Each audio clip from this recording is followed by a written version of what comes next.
Are you ready to branch out, to take a leap of faith, to love yourself and others fully? Then let go of whatever no longer serves you to take action now on Get Rooted Radio with Erica Gifford Mills. Living it up, loving it up, and letting it go. Erica will energize and excite you to power up your passionate dream that sets your soul on fire. With Erica's E3 approach, equipping, empowering, and enlightening yourself so you can be yourself for yourself. Get ready and get rooted to live a life without regrets, without what ifs, without should haves, and especially without empty feelings from a life unexplored. This hit show helps you build powerful and intentional roots to live it up, love it up, and let it go. Get fearlessly ready and powerfully rooted in your yes with your host, Erica Gifford Mills, and be fearless about your more and stand in your yes. Now on Get Rooted Radio.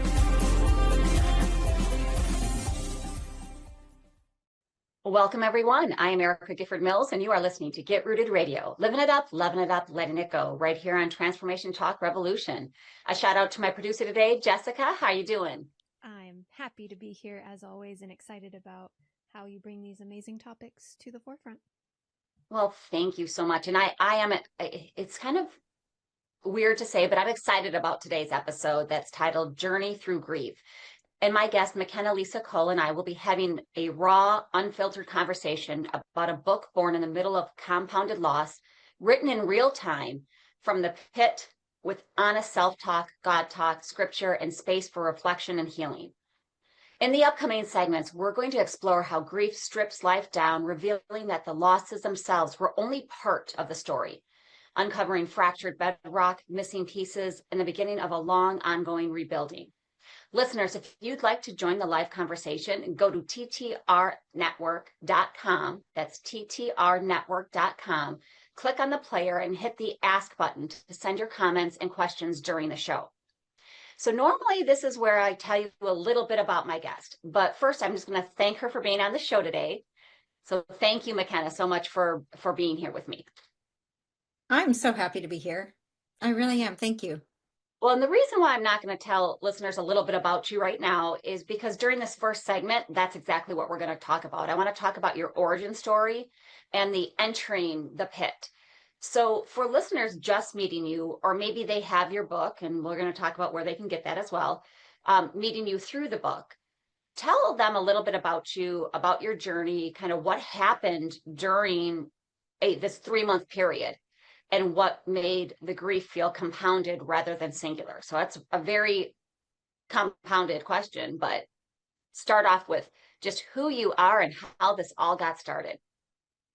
Well, I think like a lot of people, you think that you're going to arrive at a certain spot in your life where you have everything you ever want, and you kind of got your, if you don't have an actual physical vision board, you certainly have one in your head. And I think I did. And one morning I woke up and realized, wait, whoa, what? I have everything I've ever wanted. And I'm like, I've arrived. Like, this is crazy. This is amazing. And here I was living what I believe was my absolute best life. And 24 hours later, tragedy struck. And the first of several tragedies struck.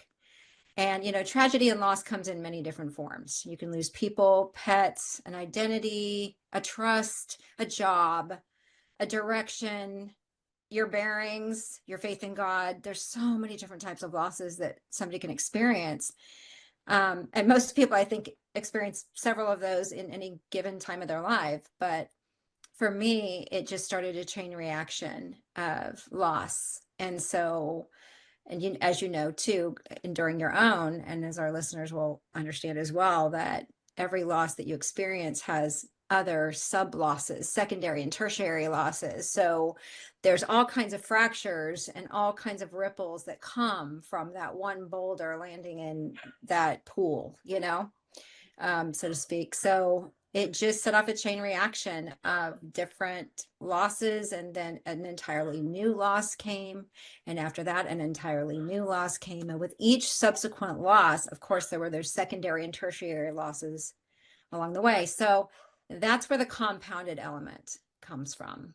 So that one day I was literally standing on the top of my mountain, living my best life, realizing I was living my best life. And within 24 hours, that started a chain reaction. So, like many of us, we write for therapy, right? Some of us write for therapy. We don't write necessarily because we were called to write, right? Right. Right. But but what you did was a little bit different, and I really appreciated it. Was the book was written in real time from the kind of the pit of disparity, not from a nice, healed, and tidy perspective. What, I think you mentioned that it was a bandwidth nudge by God. So what and why was it important for you to start writing from that point? Well, at this point in time, when all of this happened, I was a former journalist as well. So there's a part of, and former policy researcher. So there was a part of me that is kind of geared to record the facts and analyze the facts, void of emotion, just analyze the facts. And in my experience, if there's emotions involved with those facts, it's easier to kind of digest the emotional part of it once you actually properly identify what the facts are. So for me, that bandwidth nudge, as you talk about, God just put on my heart from the very first day, this is a situation, honey, that could get really complicated really quickly. And so he just encouraged me to sit down and just write a word, write a phrase, write a sentence, write something to just kind of document the facts as we go, so that you can come back later and look at them as I wired you to do, right? So here's a perfect example of my professional life coming in and helping me out personally, right? And so I just felt this need, I needed to get rid of, open up emotional and mental bandwidth so that I had room for the next facts that came in. And that's how a phrase, a sentence, whatever, turned into a paragraph, a page, a chapter. It's just that I wanted to be able to just get it all out and then come back and look at it later, but I wanted to look at it honestly. I didn't want the retrospective view to then come back and maybe I'm revising history in my recollection. I wanted to know the absolute facts, dirty, ugly, gritty, unhinged, victorious, whatever they were. So you are using it just as you did in your book right here. You're using very vivid imagery. You have the pit, isolation. It really pulls readers in. But what did writing from that place cost you emotionally? And what did you get from it in return? What was the give and take? It's a great question. The toll that it took on me to do that was that it required me, in order to be successful in that effort, really getting the facts down, opening up that emotional bandwidth for the next set of facts. The honesty sometimes can be excruciating. And there's a reason why a lot of people, and myself included, have times where they're more comfortable maybe not being quite so honest, is because it can be really, really painful. So that was the cost. The benefit is that what I ended up with each day, each moment, was a very honest, unfiltered recollection of exactly where I was when I was there. And so in a way, kind of like a time capsule, but it didn't allow me to maybe delicately revise something. Right. So which was fine. Yeah. Well, but what did you get out of it? I mean, because, it can be very emotional writing some of these. And because sometimes when you do that, you're reliving them, especially when you're in the moment, right? Because you haven't gotten over it. And let's be honest, there are times where you never get over grief. You get to a different space in it, right? And that's for any type of grief, whether it's, a person loss, or a identity or a job, just as you had said earlier. But when we aren't further down the road from it, and you're in the middle of it, and you're not yet to the point where you've had acceptance, can there be benefits in writing the way you did? Oh, yeah, absolutely. And the funny thing is, not necessarily when I was writing it, because throughout the book, I refer to, on any given day, going back and rereading what I had written and expanding on it, because some of those little words or phrases acted like fact ripcords, where I could just like see that phrase or see that word, and it would open up all of the minutia around it, right? All the details. So I referenced going back and rereading what I had written. And every single time I went back and did that, I didn't realize I was writing a book at the time. I thought I was just, I didn't even know why I was writing, other than the emotional bandwidth aspect of it. But just going back and reading where I was,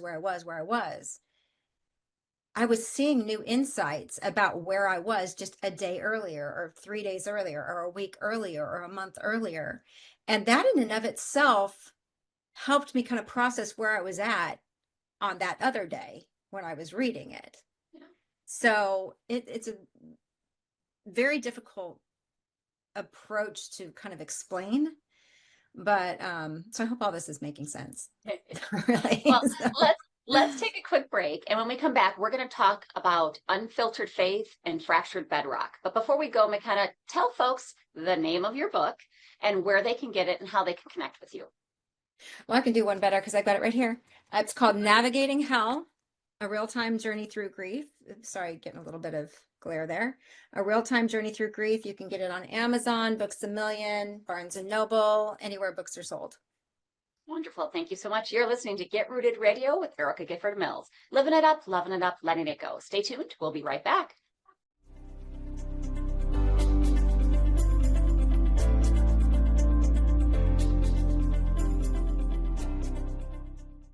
Erica Gifford Mills has written the book that is about to change your life. If you yearn to branch out, to take a leap of faith, to love yourself and others fully, and to finally let go of whatever no longer serves you, then Erica's book, The Rooted Life, Live, Love, Let Go, is for you. Readers will learn about how their values affect every aspect of their lives, why self-care and self-love is a critical first step to stopping limiting beliefs and negative thoughts in their tracks. The Rooted Life, Live, Love, Let Go teaches readers who are ready to unlearn unhealthy patterns to set, communicate, and keep their boundaries, to live with passion on purpose, and to create goals with the intention of putting them into action. Once you pick up your own copy along with the companion workbook, you'll be one step closer to being fully equipped, empowered, and enlightened on your path to be yourself for yourself. If you're ready to plant powerful and intentional roots to live it up, love it up, and let it go, visit GetRootedRadio.com.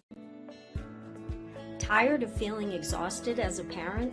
I would love to help you with a new vision for yourself that is focused on intentional wellness parenting. My name is Orly Cormier, and I have over 40 years experience with complex cancer patients. I offer consultations, coaching, and educational programs for parents who want to boost their health and reduce risk of disease, especially cancer. For more information, go to OrlyCormier.com. Are you ready to listen to your soul? Discover the power of pausing and turning in on Our Soul Whisper with Kathy Belmont and Dr. Pat. This sacred show offers a safe space for self-discovery, healing, and soulful transformation. Let your inner voice rise, be heard, and gently guided into expression. Tune in every first and third Wednesday at 11 a.m. Pacific on Transformation Talk Radio. Subscribe now so you never miss the whisper meant just for you. Visit OurSoulWhisper.com. If you're feeling stressed, overwhelmed, or in grief, I'm here to help. I'm Faye Lau, intuitive healer and founder of Faye Inspired Healing. Through soul-guided sessions, I help you reconnect with your body's wisdom and inner truth. Whether you're healing from loss, letting go of pain, or rising into elevated energies, my work combines energy clearing, grief support, and spiritual coaching. Schedule a session or learn more at FayeInspiredHealing.com.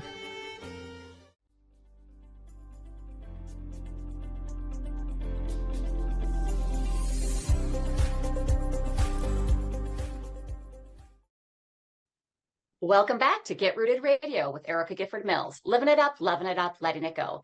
If you missed any portion of today's episode, you can catch it on getrootedradio.com. Don't forget to subscribe online to receive the latest news, events, specials, and words of encouragement. Go to getrootedradio.com.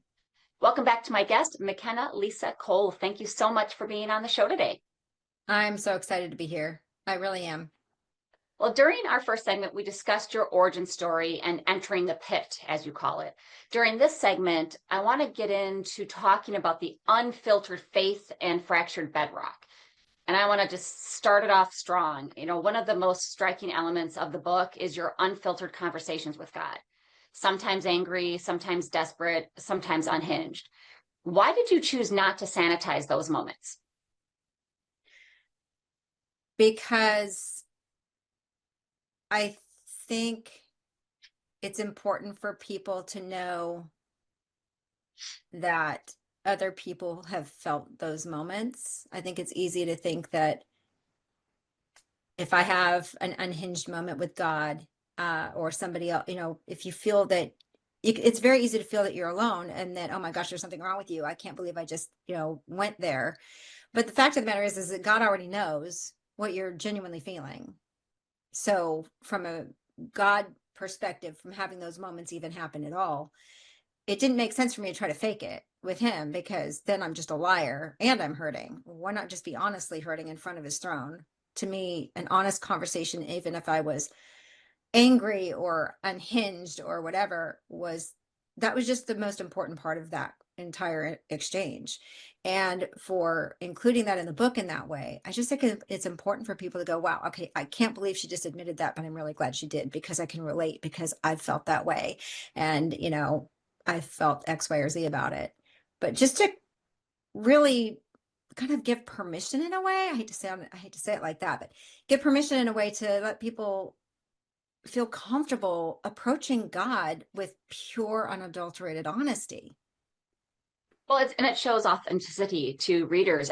I felt this. I was pissed off at God, and my brother-in-law is a deacon, and I said, I'm pissed. I'm mad, and he goes, well, good, you should be. And he says, and if you think he doesn't know that, then you're mistaken as well. Right. But that's normal, right? It's a normal reaction to be angry and to be upset, to be hurt, to feel let down, and have that conversation about it, which, as you said, that gave me permission to then go just, just dump, right? And I think that's important. I've also, book itself. So some people might think, oh, wait, is it more for people of faith? But I believe you have said that this is for those who have a chip on their shoulder, right, about God. So both for people who maybe aren't truly a person of faith, as you might describe it. What do you hope that those listeners or readers hear in your throwdowns with God? Answering to your point first about like kind of who's it for. Yeah. I was what probably the general Christian world would call a backslidden Christian at this point when all this was happening. So I had been raised in the church. I had a very serious relationship with the Lord since I was a child, and that had been a prevailing theme throughout my life. But nonetheless, at this point in my life, I wasn't there. I wasn't there in all of the wonderful, amazing ways that I would want to have been. And that's why I mentioned earlier, it felt like I was living my best life. But obviously, in many ways, I wasn't. But it's just that whether you're a believer, not a believer, whatever, I think just it's okay to be angry. Like you said, it's okay to be honest, because nothing's ever going to get resolved. Nothing's ever going to heal if you're fake about it. Nothing's ever going to be resolved unless, you can't have a solution to something if you don't properly identify it. And the honesty just helps you properly identify what you're feeling and being able to put words to feelings and words to thoughts that maybe are hard to categorize. So I just I think def- whether it's to yourself or to God, it's yes. honest. And I definitely know, next time that we're definitely going to be getting into that inventory, identity, and rebuilding. But as you were going through some of the losses, you got into uncovering some fractured bedrock, so to speak. What were you surprised most about what grief uncovered? Like some of the maybe old wounds or patterns or coping mechanisms. What were you surprised about the most? I think I was surprised that I had been sabotaging my life my whole life through fear, through insecurity, through feeling like I didn't really know where I belonged. And all of that is explained in detail in the book as to why I felt those things. But I think it was just that, oh my gosh, I have been my own worst enemy my whole life. And just the discovery of like where those tripwires were that had been allowing me or even encouraging me to sabotage myself in a variety of areas. Yeah. And I think we do that a lot, just as humans, right? We have those limiting beliefs or the old stories that we tell ourselves that we think are gone, but can be unearthed during certain events. Now, there is a line of thought in the book that suggests anguish created a strange kind of safety for honesty. Can you explain that paradox and why grief sometimes tells the truth faster than comfort ever could? Because I was already hurting so much. And as I mentioned earlier, it can be very painful to be honest. Well, I was already hurting so much. So what's a little bit more, pain, and at that point, I don't think that being honest would have made me hurt any worse than I was already hurting anyway. Yeah. So I think that's just, it is what that is. Just, it provides like a nice, safe place. Yeah. Because you're already hurting. Yeah. You kind of already at the bottom of the barrel. What's left? Right. You can't fall anymore. Right. And in the pit analogy that I use throughout the book, when I slam into the pit floor, and I'm very graphic about that moment of where is it that I find the actual pit's bottom, and it's not right away. That moment is just a jostling moment of almost honest equilibrium being found as well. Do you know what I'm saying? The honesty just helped me know where I was at all given times. And again, the pain was so visceral, and it was so many open wounds that it just really didn't even matter. I might as well be honest. And it's, when you say you have the unfiltered faith, were you to a point that you were just giving it to God and let it be what it is, or did you try to fight that? Throughout the book, there's kind of this, with each tragedy, with each loss, with each surge of pain, there's this continued callus being built up with God. And I'm telling him all about it as I go. And that is kind of the chip on my shoulder part of it as well. And it gets to the point where I just explode and implode kind of at the same time. And it just shatters. And all of a sudden, I just feel like all of this stone just shattering from around my heart. And I have that realization of kind of like I'd reached critical mass. Yeah. And I'm like, I just can't take this anymore. And then that's when I realized and fell right on my face before God and said, what in the world have I let built up here? And then it shifts a bit. There's still the waves, there's still the reverberations. But just that moment of just shattering that had been building the whole time. What would you recommend for readers when they start feeling those stages, when they have that, the unfiltered faith or the fractured bedrocks? What would you suggest that they do? How they look inward to themselves or outward to God? Well, I think, again, the core is just honesty, just being honest with wherever you're at. And sometimes surviving grief can be a moment at a time, a breath at a time, a heartbeat at a time, a day at a time, a week at a time. And you got to find what your piece is that you can chew on at any given moment. And right now, in this moment, somebody listening might say, hey, I only got heartbeat to heartbeat. That's all I got right now. Heartbeat to heartbeat. I'm struggling to breathe. I've just got heartbeat to heartbeat, and that's okay. But just realize an hour from now, you might be like, okay, I can handle this for like 15 minutes. I can navigate this for 15 minutes.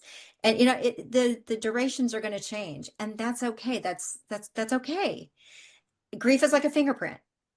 So it's just about being honest, and with you, with God, and with your grief and where you're at. And sometimes that's going to mean you shut people out, and sometimes it's going to mean you let people in. Well, let's take it's not always the people you think that land on either side of that. 100%. Well, let's take a quick break, and when we come back, we're going to talk about inventory, identity, and rebuilding. But before we go, McKenna, tell folks how they can connect with you. You can go to McKennaLisaCole.com or navigatinghell.com. Both addresses will take you to the same website. On there, I have a contact form you can reach me through. I'm also in the process of really tooling a great YouTube channel that's going to have a lot of resources on it as well. And so you can also go to my YouTube channel, McKenna Lisa Cole. And wait to see that. I'm Erica Gifford Mills, and you are listening to Get Rooted Radio. Living it up, loving it up, letting it go. Stay tuned. We'll be right back.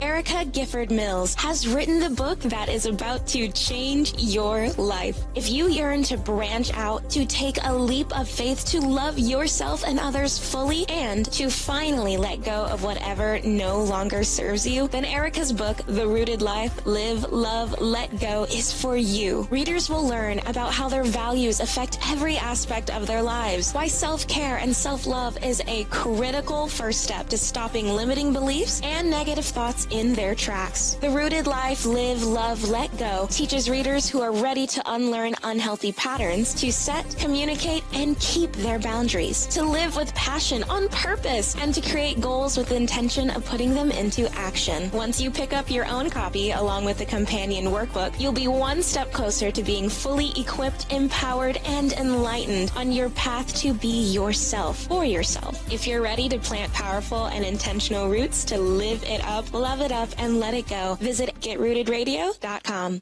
Hi, I'm Michelle.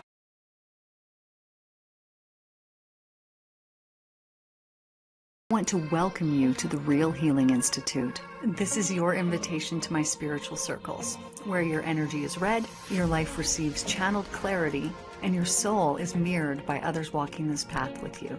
Come and be seen, guided, and activated. These spiritual circles are sacred containers, personal energy readings, channeled guidance for your life, and a conscious community where insights flow and souls remember who they are. Visit therealhealinginstitute.com to sign up. I'm Tristan, a shaman, astrologer, and human design reader. I help unravel spiritual ideas to create change and growth in your life. Whether you are just beginning or need a knowledgeable best friend with the next phase of your journey, I'm here to help. Think of me as your pragmatic shaman bestie. I work with high-vibe, lovely people like yourself in personalized sessions that will leave you with a sense of clarity that energizes you to make impactful change. Connect with me, your pragmatic shaman bestie, at musingsandmodalities.com. Vicki Todd is a memoir artist and sculptor whose female nude figures have been featured in juried group and solo shows in New Mexico and beyond. She is also a playwright and performed a one-woman show called Shine Happy Shine, and recently wrote a second play, Does This Make Me Delusional?, which she hopes will hit the stage in the near future. You can view Vicki's artwork and one-woman show at vickiworldart.com. That's vickiworldart.com.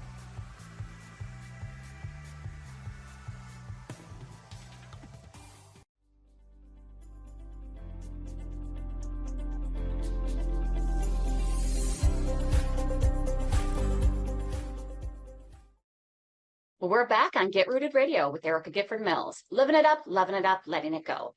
Don't forget to visit getrootedradio.com to listen to a replay of this episode, sign up for helpful tips, and learn about upcoming events. That's getrootedradio.com. Welcome back to my guest, McKenna Lisa Cole. Thank you so much for being on the show today. Happy to be here. So during the last segments, we discussed your origin story, unfiltered faith, and fractured bedrock. And during this segment, I want to get into discussing inventory, identity, and rebuilding. So one of the things that you had said was you had described yourself as a jalopy, that while you were moving forward, pieces quietly would fall off over time. So when everything stopped, what did you notice was missing or malfunctioning or somehow still intact? Well, a little bit of everything. It's a short form of that. As I was progressing through this grief navigation, I realized that there were just things that were naturally falling off me. Old mindsets, old goals, old dreams, old scars, actually, in some ways. There were also new scars that I had discovered, obviously, because that's kind of the aftermath that grief likes to leave, kind of the gift that keeps on giving. But it really, there's, especially in the latter half of the book, it really gets into a lot of that. And there's still a reference back to the losses, but what I'm actually starting to find is actually more of the focus, which really surprised me. I'm so glad I wrote this book, if for no one else than me, because I can go back and trace that and be like, oh my gosh, like I can't believe that a book about so much loss, I ended up finding so much as well about me. And so it just really did help me. I think when your perspective changes, when you're stripped down to the bone marrow and the distractions are kind of gone, and it's really just you looking at you standing before God looking at you see things that you don't see any other way, any other time. And that's what happened to me. And so in that sense, I was able to also sit there and go, okay, this is cool. So I didn't even know I had that part of me, but I like that. So I think I want to develop that a little bit more. And oh, I never saw that before, but really, that's me too. Okay, well, let's take that out for a spin. So it really was, the rebuilding process was not just new things coming in, but is also me seeing things that I think had been in me my whole life, just for the first time. The book holds both insider and outsider perspectives at the same time. How did that dual awareness change the way you understood yourself and your grief? Oh, this is such a great question. So while I'm trying to help other people grieve without giving away too much, while I'm trying to help other people close to me grieve, I also had people trying to help me grieve separately from those other people. And I found myself making decisions about who stays, who goes. And some people just disqualified themselves, and other people qualified themselves. And like I referenced earlier, I was very surprised at who ended up on which side of that, because there were people I thought would be the first to show up that either didn't, or they showed up in a way that was not helpful. And there were other people who I never would have thought would drop everything and show up, who did. And they not only showed up, but they showed up in like the most like disarmed way possible, being like, I don't know what to do for you, so I'm just going to be. Anyone who's gone through grief knows that sometimes that's mostly, actually, probably most of the time, the most powerful thing that somebody can do is just be present. Just be present. You know, say the right things, no platitudes, no nonsense. Just be here. Just sit here. And so I had the right people for that moment show up, but they were the unexpected right people who showed up. Well, at the same time, here I am also getting shut out by the people that I'm trying to comfort. I'm on the receiving end of some of that discrimination as well, as far as like which side I'm going to be on. And so it really helped me understand the people I was shutting out and why. It helped me understand why I was getting shut out. Yeah. And so having both perspectives at the same time also helped me be a better supporter for the people who were trying to shut me out. And eventually it helped me see how I could be let in and be helpful. So having both perspectives was insanely valuable. Now, throughout the course of the book, you lived a lot of lives since that this was written and since everything kind of happened, right? You had, and fill in what I might miss, you've had music, acting, research, academics, fitness, relationships, loss, massive life changes, just in general. How did the healing that began in the book prepare you for what came later? Well, had I not been in a position to take the inventory that I was able to take, that we were talking about, the fractured bedrock and the mindsets that didn't serve me anymore, old wounds, and all of that, if I was not the post this book situation version of myself, I would never have been prepared for what came next.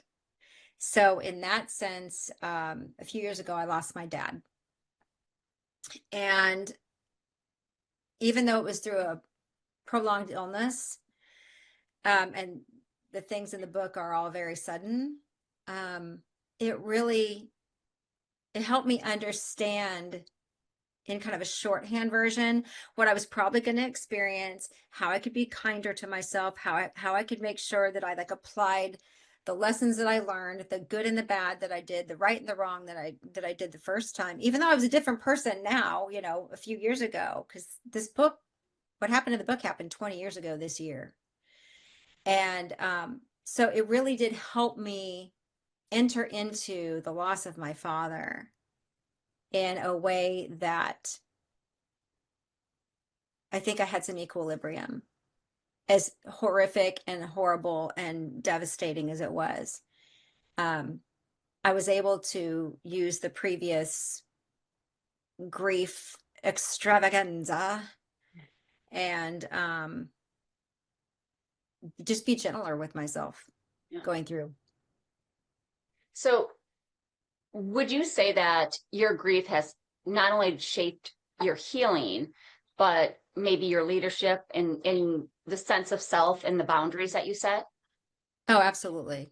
Absolutely. And by no means do I have it all figured out. And I'm not even going to pretend that I do, because I have made plenty of mistakes over the last 20 years. And I guess that part of those mistakes actually came from taking the new parts of myself on that test drive. And so there's just an additional, I don't even think I'm kind of done healing from everything. It really just continues to kind of piggyback onto the next thing on the next thing on the next thing, which is another important aspect of dealing with grief honestly, is that you can also get honest results. You don't end up with a solution or a fix with something, but the problem or the situation wasn't appropriately defined. And so now you have a solution and a scar that don't match up. If you're honest about your scars, you'll get an honest solution. And so I think that's just kind of the learning process that I continue to be on. I'm still navigating, right? Aren't we all? Yeah. Oh, for sure. For sure. So we're going to take a quick break. And when we come back, we're going to finish out the show with the topic of still becoming. Perfect time to take that break. Oh, but before we go, tell folks how they can get a copy of your book and how they can connect with you. Okay, copy of the book available on Amazon or Barnes & Noble, Books A Million, anywhere books are sold. And if you have trouble finding a copy for any reason whatsoever, you can always go to my website, McKennaLisaCole.com, navigatinghell.com, fill out a contact form if you need any guidance on any of that, or even if you have any feedback. I love hearing from readers. Love hearing what your thoughts are. Love hearing your story, because your story is just as powerful as my story. It's just as important. I love hearing from readers. So you can always reach out to me there. Please do, even if it's just a sentence or two, please do, because I love it. This is Get Rooted Radio with Erica Gifford Mills. Living it up, loving it up, letting it go. Stay tuned. We'll be right back.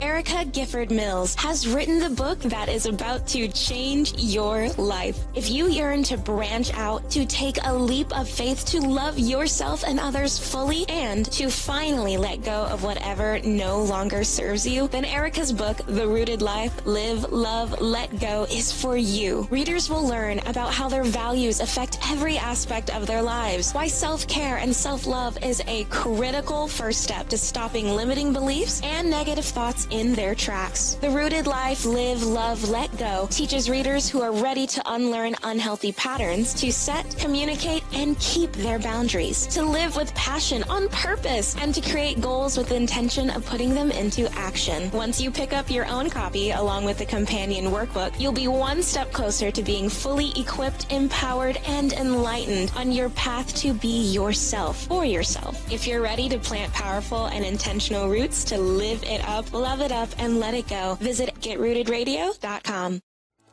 Festa della Donna with Esther Graham honors all women far beyond a single day of celebration. Regardless of your race, gender, sexual orientation, or religion, Esther helps you rise to your full potential to live fully in God's plan and to do what you were divinely created to do. Festa della Donna offers programs that help you fulfill your dreams and desires. For more information and to get your free copy of the Festa della Donna Retreat Self-Care Guide, visit fdbwomen.com. Want a speaker who can inspire your audience and keep them laughing and learning all in the same moment? I'm Erica Gummany, and that's exactly what I hope to do when blending personal stories, deeper spiritual insights, and practical wisdom with a whole lot of humor that keeps everyone engaged. My intention is to create safe, transformative spaces where real growth and connection happen. Book me to speak or facilitate something amazing at yourpivotalpoint.com. Without Fear is a Chattanooga-based death doula practice helping individuals and families navigate end-of-life transitions with grace, courage, and compassion. Death doula Alexis provides emotional support, practical guidance, and space to explore life's deepest questions. Through grief support, workshops, and education, Without Fear is breaking the taboo around death and empowering people to embrace mortality as part of living fully. Visit withoutfeardoula.com to learn more and find a safe space for all things life, death, and the in-between. There is more to life than simply surviving or even thriving. There's flourishing. High performance and quantum success coach Beth Larson helps you calibrate and elevate your life. Beth specializes in working with women who want more from their life, more energy, joy, passion, connection, and more meaning. As your coach, she will help you get clear about your life, prioritize what's important, and become a master of your energy. Visit BethLarsonCoaching.com.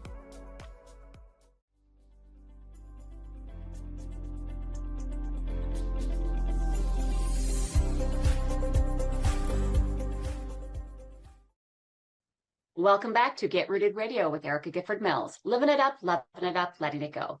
If you missed any of the information during the last segments, go to GetRootedRadio.com to listen to a replay.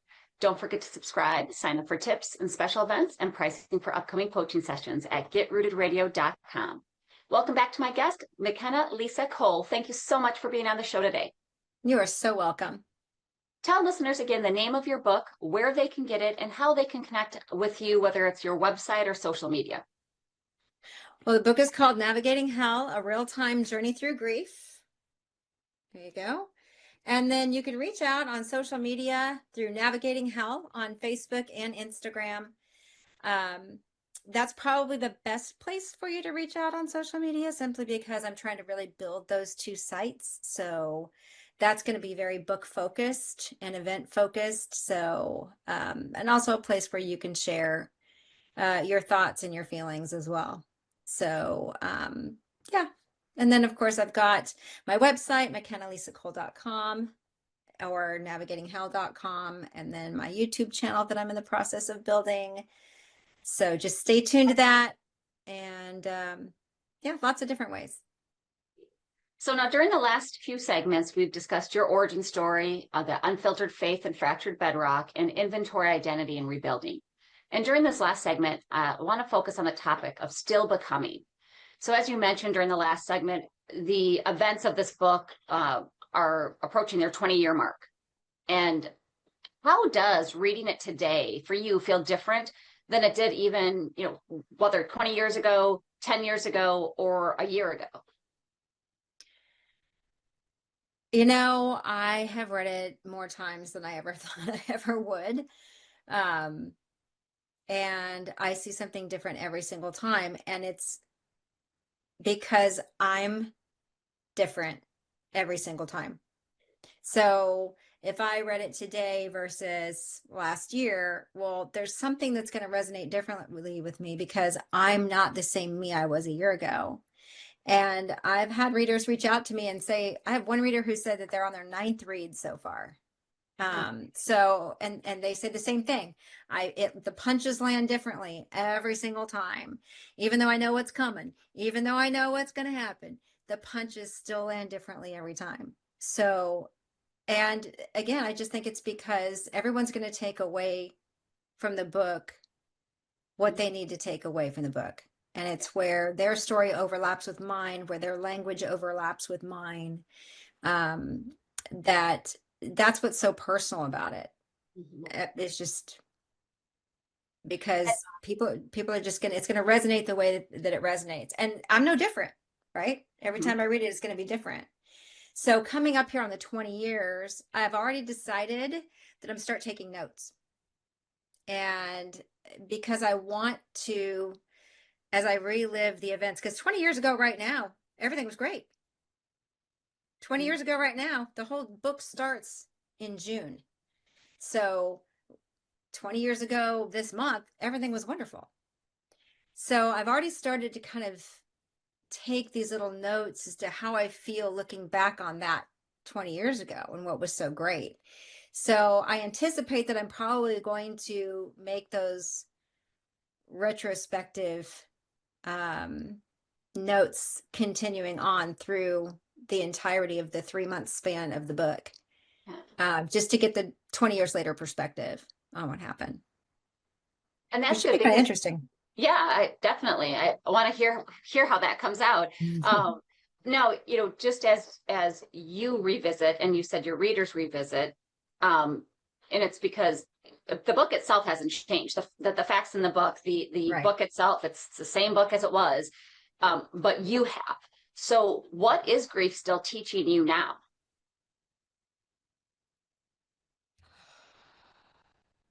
That there will always be more coming. It's sad to say, but and grief, again, we've mentioned this several times, and it comes in many forms. It can be, disappointment in many forms. It could be really wanting a job or really wanting a relationship or whatever, wanting it so badly and it just doesn't happen, right? It could be anything that is a disappointment and you feel you've lost something. So I think it's just, there will always be more to come because we live in a broken world and we're broken people.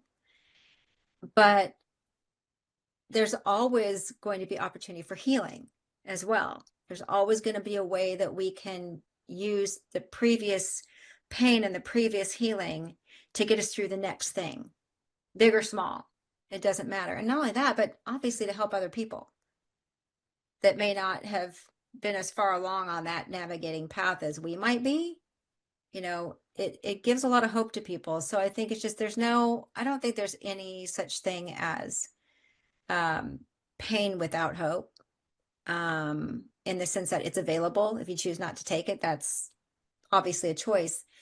But I think that there's just always something more to learn. There's always something more to expand on. There's something more to find in yourself and there's always more to come. And I hate to say that. I know it doesn't sound very hopeful and exciting, but the good thing is we're always going to be more prepared for it. With each Look wave. At it, an opportunity, right?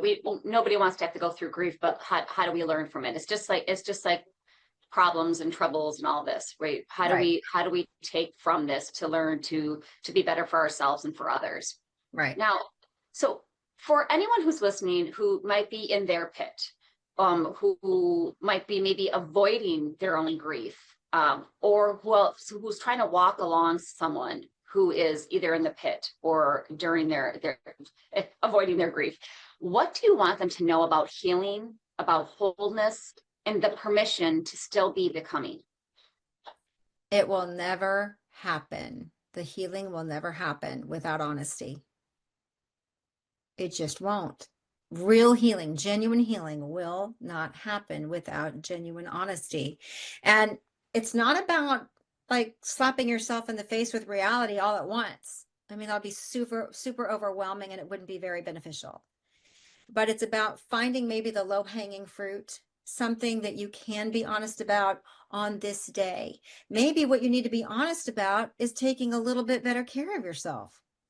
Maybe you just need to be honest about giving yourself a little bit more of a break. Maybe you need to be honest about, I feel like I'm in an unsafe situation. I need to find something in my life that's safe, or a person that is safe. It's just finding that moment where you can have honesty. Maybe it's just in a silent prayer, driving down the road to work. Maybe it's just reaching out to the Lord and saying, hey, I don't know what I'm doing. I don't know what's going on. Just show me. It starts small. It doesn't start with some big grandiose gesture necessarily. Yeah. Well, is there anything else you would like our listeners to know about navigating hell, the journey of grief, or anything else that you would like to share with them? Well, like I mentioned earlier, grief is a fingerprint. So yours isn't going to be like anybody else's. And even though there's some similarities, there's some similar file folders of emotions that people experience and similar waves of mental or emotional, facts and figures and processing that we go through. We can have a similarity. There's a shared language, but there's not really a shared experience, because the minutia of your experience is genuinely your experience. Now, there might be a temptation to go, oh, great, well, then I really am alone. That's not what I'm saying at all. In fact, it's quite the opposite. There is a shared language, and your story is just as important as anybody else's story. So it's important to, again, be honest in a dose that you can handle it. Keep taking a breath and understand that what you're going through, you are navigating and you are figuring it out. It's not necessarily that you're stagnant. It's not necessarily that you're, just locked into some frozen stance. If you feel that you are, that awareness in and of itself might actually indicate that you are moving forward. So moving forward comes in a lot of different manifestations. Just be honest about it. Thank you so much, McKenna, for being on the show today. You're welcome. Thank you for having me. Yeah, and I want to thank you all for tuning in to Get Rooted Radio. If you missed any part of today's episode or want to listen again, go to getrootedradio.com for the podcast. And don't forget to tune in the first and third Monday of each month at 5 p.m. Eastern, 4 p.m. Central, and 2 p.m. Pacific, right here on Transformation Talk Revolution. And a question and invitation for you. Have you been yearning to get on the stage? Everything begins with a single decision to lead like a woman. The journey starts inside the Women of Influence Accelerator, a high-level 6-week virtual speaker training designed to prepare women to rise, refine their message, and own the stage with clarity and confidence. From there, graduates ascend to the global spotlight at the International Women Speaker Summit on May 16th, the stage where women from around the world gather to rise, speak, and claim their power publicly. And as these women grow in visibility and impact, the journey culminates in the red carpet recognition dinner, a celebration honoring those who have risen, led, and used their voices to create meaningful change. So the accelerator prepares you, the summit elevates you, and the red carpet dinner recognizes and honors you. Message me to find out how you can join the movement. And as we close out today's episode, I want to remind you that you are worthy. If you are hurting or need help, please know the world needs you and is a better place with you in it. Don't let the hard days win. Reach out for assistance. Call or text the 988 Suicide and Crisis Lifeline, or text HOME, HOME, to 741-741 to reach a trained crisis counselor through the crisis text line. Both are available 24 hours a day, 7 days a week, and are free. Thank you for tuning in. I'm looking forward to the next time on Get Rooted Radio with Erica Gifford Mills. Living it up, loving it up, letting it go. Goodbye, everyone. Thank you for listening to Get Rooted Radio with Erica Gifford Mills, living it up, loving it up, and letting it go. Visit GetRootedRadio.com if you've missed any part of this hit show, and tune in on TransformationTalkRadio.com to live fearlessly in your more and powerfully rooted in your unlimited yes. For more information and to work with Erica directly, visit GetRootedRadio.com. That's GetRootedRadio.com, and get ready to live it up, love it up, and let it go.